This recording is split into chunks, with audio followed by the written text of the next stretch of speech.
welcome back to my YouTube channel. Halo guys, apa kabar kalian semua? Nah, aku ini dari kemarin mikir loh, aku harus bahas konten apa yang menarik. Dan karena aku baca dan aku memang pecinta K-pop, akhirnya aku memutuskan untuk bahas mereka. Nah, mereka ini siapa? Check it out! Oke, so hari ini yang mau aku bahas untuk kalian adalah BTS. Hari ini aku mau bahas si BTS alias Bangtan Soyundan.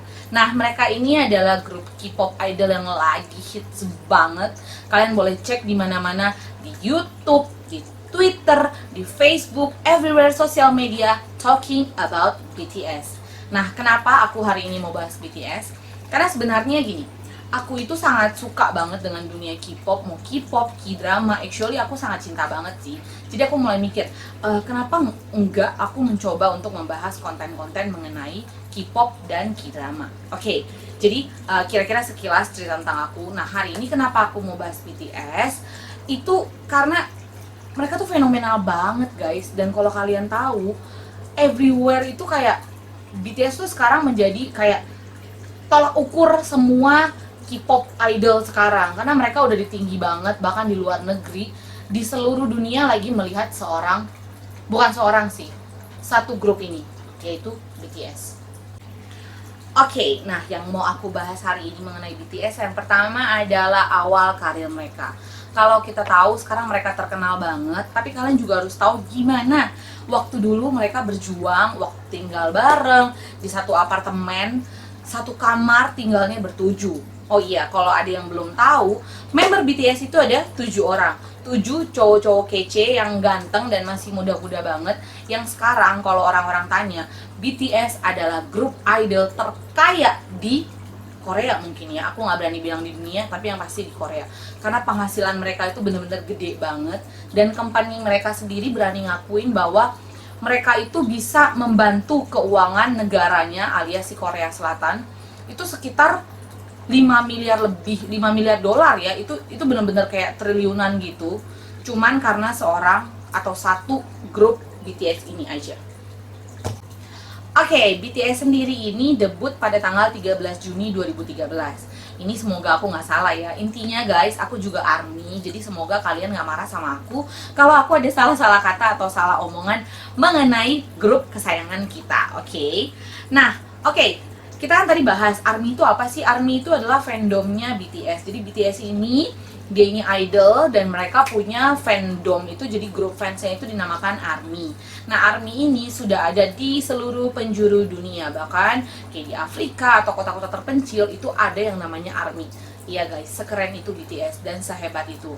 Mereka itu nggak cuman kayak idol doang, karena menurut aku BTS ini bisa menyampaikan pesan-pesan mereka lewat lirik dan lewat lagu-lagu mereka yang menurut aku tersampaikan gitu. Jadi semua yang mendengar lagu-lagu mereka itu kayak bener juga ya, atau enggak ini bener-bener ke diri kita gitu. Dari mulai mereka membahas mengenai anxiety gitu, atau mengenai kayak nggak pede, atau mengenai dikucilkan orang-orang gitu. Nah, mereka tuh banyak banget bahas di lagu-lagu mereka, dan kebanyakan lagu-lagu mereka memang ditulis oleh mereka sendiri dan diproduseri oleh ada tim di dalam Big Hit Entertainment. Oke, company mereka ini namanya Big Hit Entertainment, dan yang punya ini adalah Bang Si-hyuk, namanya Bang Si-hyuk PD. Mereka ini menganggapnya udah kayak kakaknya sendiri, dan dialah yang membuat BTS besar sampai dengan sekarang. Nah, jadi mereka itu kalau bikin lagu, mereka suka konsultasi dengan PD-nya, konsultasi dengan produsernya, sampai akhirnya jadi satu lagu gitu yang keren banget. Dan aku selalu ngefans sama BTS. Walaupun aku belum lama sih menjadi seorang ARMY, tapi aku tahu banget kalau misalkan BTS ini perjuangannya itu dari nol banget. Bahkan sebuah Big Hit Entertainment itu bukan company yang tiba-tiba blok jadi besar gitu. Mereka adalah company yang dimulai dari kecil banget. Bahkan kalau bisa dibilang, aku sempat lihat cuplikannya, kalau Big Hit itu sempat ya sampai nggak punya duit. Mereka itu sampai merekam lagu aja di garasi, bener-bener di garasi loh. Jadi di salah satu rumah mereka nyewa mungkin ya, jadi di garasi mobil mereka merekam lagu, mereka bikin lagu di sana, bener-bener dari down banget gitu. Oke, dan yang paling menyenangkan adalah dari 7 member ini ada 7 cowok-cowok ganteng yang mau aku kenalin ke kalian. 7 orang ini, yang pertama leadernya namanya Kim Namjoon alias RM. RM. Oke, kenapa dia dipanggil RM? Karena julukan dia adalah rap monster. Dia ini jago banget nge-rap dan dia leader yang sangat sangat dipuja-puji oleh anggota grup yang lain. Karena aku pernah nonton salah satu scene di In The Soup ya, bahwa mereka bahas bahwa Namjoon ini bener-bener leader yang mereka butuhkan gitu. Kalau nggak ada Namjoon, nggak ada seorang RM, nggak ada juga BTS sampai hari ini. Karena menurut mereka Namjoon itu sangat fasih dalam berbahasa Inggris, dan Namjoon adalah satu-satunya anggota grup yang dapat berbicara bahasa Inggris dengan fasih, benar-benar lancar, dan bahkan dia pernah speak ya, dia menjadi pembicara di salah satu acara-acara tinggi gitu, acara-acara yang lumayan bergengsi. Bahkan mereka pernah kayak speech karena waktu menangin nominasi Top Social Awards untuk Billboard, kalau aku nggak salah Billboard waktu itu acaranya. Jadi mereka itu benar-benar yang sangat membutuhkan seorang Namjoon gitu. Namjoon itu di grup mereka benar-benar leader yang baik. Dia bisa menjadi penengah, terus bisa jadi kayak apa ya, pensupport mereka di saat anggota-anggota BTS lainnya tuh ngedown. Nah itu leader mereka Namjoon. Nah si Namjoon ini selain jadi leader, dia itu di grup BTS itu sebagai rapper. Dia juga sebagai produser dan songwriter. Jadi nggak cuman bisa nyanyi aja gitu, dia bisa nge-rap, terus dia bisa nulis lagu, dan dia bisa produserin lagu-lagu dia sendiri. Dan udah banyak lagu yang diciptain RM yang memang terkenal dan ngehits ya. Itu ada beberapa kayak bukan mini album, jadi lagu yang dia upload secara gratis, jadi bisa kita dengar gitu, dan itu didengar sama jutaan orang gitu loh.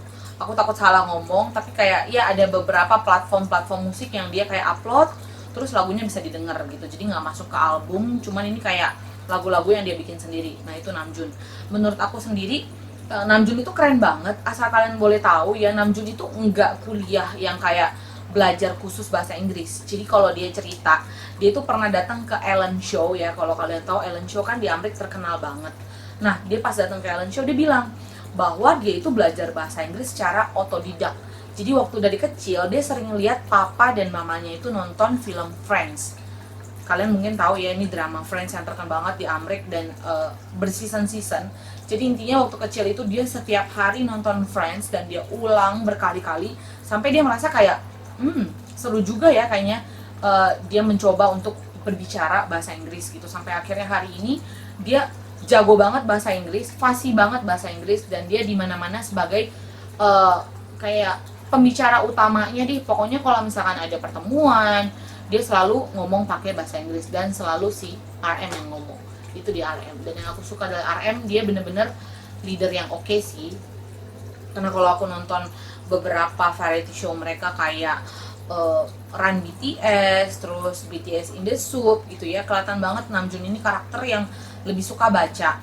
Dia suka baca, dia suka mengilhami sesuatu, tapi benar-benar dia resapi, dan dia berujung dengan tulis di diary atau dia jadiin lirik di musik-musik dia gitu. Itu yang aku suka dari Namjoon, itu leadernya dia. Oke, member yang kedua, Kim Seokjin alias Jin. Dia adalah anggota tertua plus yang katanya paling ganteng, karena dia selalu mengakui dia, gue paling ganteng nih. Pokoknya setiap ada acara, I'm a worldwide handsome. Jangan lupa ada emuanya, karena dia punya kayak tagline gitu, dia itu punya flying kiss. Jadi kalau fansnya pada ngeliatin dia flying kiss, semua pada oh Jin gitu.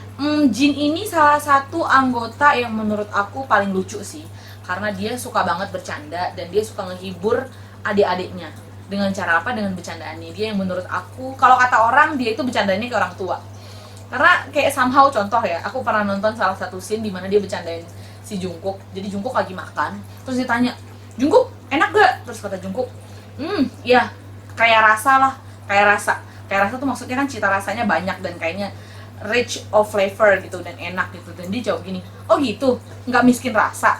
Terus aku yang oke, dia bercanda kayak gitu, dan dia suka maksa grup-grup teman-teman dia yang lain untuk ketawa dong, gue nggak bercanda nih, lucu kan gitu. Makanya dia terkenal sebagai salah satu anggota grup yang paling tua. Nggak cuma paling tua, cuman gayanya mungkin kayak om-om ya, karena dia bercandanya agak kayak garing-garing gitu, tapi gemesin banget sih gitu. Tetap ya ARMY, pendukungnya Jin, jangan pada marah sama aku ya. Aku sayang juga kok sama Jin, dan Jin emang aku akuin ganteng banget gitu. Nggak cuman itu aja, Jin juga jago banget masak. Kalau kalian pernah nonton salah satu variety show mereka di In The Soup ya, dia itu jago banget masak. Setiap kali masak tuh bagiannya dia bisa potong yang namanya daging sashimi ikan itu dengan baik. Terus dia bisa masak apa aja yang anak-anak sampai, oh gila, ini kayak makanan nggak kayak kita masak sendiri loh. Ini kayak kita pesan di restoran gitu, dan seorang Jin yang masakin gitu. Jadi buat aku sih Jin oke banget. Dan kalau kalian tahu, Jin itu pernah datang ke Indonesia sendiri. Itu dia syuting untuk Low in the Jungle. Itu dia ke Manado. Itu dia sendiri aja yang datang. Itu fansnya sampai bejibun, yang sampai benar nutupin yang pinggir kapal gitu, yang di pelabuhan semua pada nungguin dia. Jadi itu kalau nggak salah aku lupa tahun berapa, tapi syutingnya itu cepet banget di Manado dilakukan karena yaitu fansnya Jin banyak banget. Segitu banyaknya fansnya Jin karena di antara grupnya itu dia terkenal sebagai cowok yang paling pede dan selalu ngomong dia adalah worldwide handsome, dan itu aku akui. Oke, untuk member yang ketiga kita mau bahas ya Suga.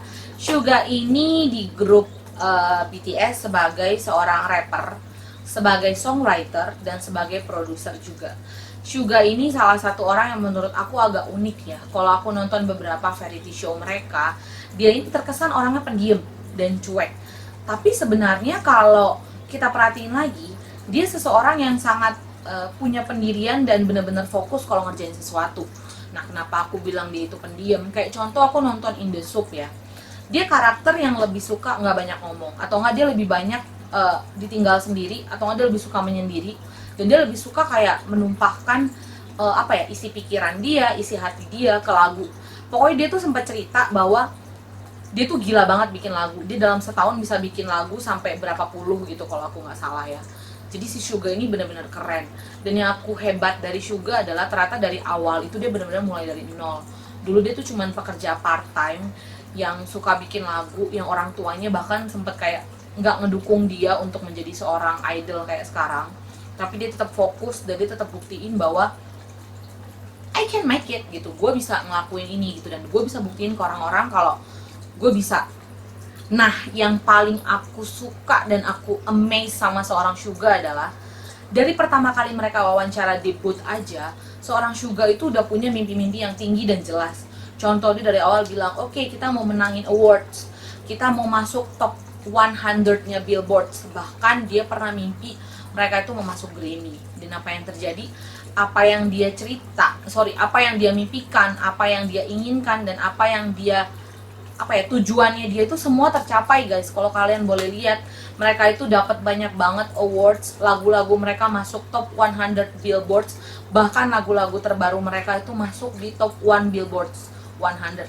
Dan kalian tahu lah ya, Billboards itu bukan ajang untuk menghitung chart lagu secara kaleng-kaleng gitu. Billboards itu benar-benar udah lama banget, dan Billboards itu adalah patokan seluruh dunia. Satu lagu atau satu musik itu bener-bener kayak oke, ini lagu terkenal banget. Dan bayangin aja, Suga itu punya mimpi setinggi itu, dan apapun yang Suga bilang itu kayak jadi kenyataan gitu. Bahkan aku sampai lihat beberapa aku lihat beberapa kali interview dia gitu ya, mengenai dia bahas tujuan-tujuannya dia, kok sampai merinding karena benar-benar detail, dan semuanya itu kejadian sekarang di tahun 2020 ini. Mereka bahkan menangin awards more than anyone gitu ya, benar-benar salah satu ikon K-pop idol yang paling banyak menangin awards. Nah, salah satunya adalah kalau menurut aku karena doa-doa Suga dan pengorbanan yang Suga lakukan gitu. Suga itu benar-benar yang menurut aku ya, dia bisa bikin lagu ya, dia bisa memproduksi lagu dia sendiri gitu. Bahkan kalau kalian nonton In The Soup, lagu mereka yang sup sededep itu kan yang arrange lagunya itu Suga, walaupun yang nyiptain mereka bertujuh, tapi Suga yang akhirnya ngedit dan dia yang produserin lagunya. Kalian lihat sendiri kan. Dan menurut aku amazed banget sih sama seorang Suga, perjuangan dia yang dari nol gitu ya, bener-bener mulai dia mau buktiin sampai akhirnya dia nge-rap. Dan lagu-lagu dia yang terkenal banget, kalian pasti tahu lagu yang Mic Drop. Lagu Mic Drop kan bener-bener booming banget. Kalian yang tahu BTS pasti suka lagu Mic Drop, dan kalian kalau lihat liriknya, itu lirik dibuat oleh J-Hope, RM, dan Suga. Itu bener-bener lagu yang nunjukin ke semua orang bahwa kita ini beneran idol, kita mau buktiin kita bisa menangin award, dan kita nggak peduli apa kata celotehan orang lain, mau kata orang-orang yang ngejatuhin mereka, itu Suga nggak peduli, dan yang lain juga nggak peduli. Mereka tulis dalam satu lirik, mereka bikin lagu, dan lagunya bener-bener puff, terkenal banget, dan langsung masuk top 100 Billboard juga gitu. Dan menurut aku sih ini salah satu pencapaian BTS yang nggak cuman kecil ya, ini bener-bener gede banget gitu. Nah, seorang Suga yang aku suka juga, walaupun dia kelihatan cuek, kalau kalian nonton beberapa variety show-nya, dia juga bisa melucu sih, dia orangnya lucu banget, dan dia juga tipe yang helpful gitu, dia tipe pendengar yang baik. Oke, mau ngapain? Oke, mau masak? Oke, gue yang masak. Mau masak apa? Oke, gue coba untuk masak gitu. Suga tipe yang seperti itu. Jadi aku baru-baru ini baru kelar nonton In The Soup ya. In The Soup sih aku baru nonton 8 episode. Dan aku suka banget. In The Soup itu kayak healing banget, apalagi di masa pandemi kayak gini ya. Itu bener-bener yang wah gila. Apa ya, kayak ternyata rasanya kayak gini ya, kita di rumah nontonin mereka yang lagi ditinggal gitu di hutan dengan rumah yang besar gitu, tinggal bertujuh, mereka masak sendiri, mereka tiap hari bertujuh bareng-bareng main-main gitu di sana gitu. Dan menurut aku seru banget. Nah, di sana aku baru lihat karakter Suga yang sebenarnya, dan seorang Suga yang mungkin memotivasi kita bahwa kita bisa kok ngeraih mimpi kita sendiri gitu. Kita bisa gitu, asal kita benar-benar fokus dan kita benar-benar jalanin gitu. Itu yang aku ambil dari Suga, karena Suga benar-benar salah satu orang yang menginspirasi aku. Aku lumayan cinta sama Suga.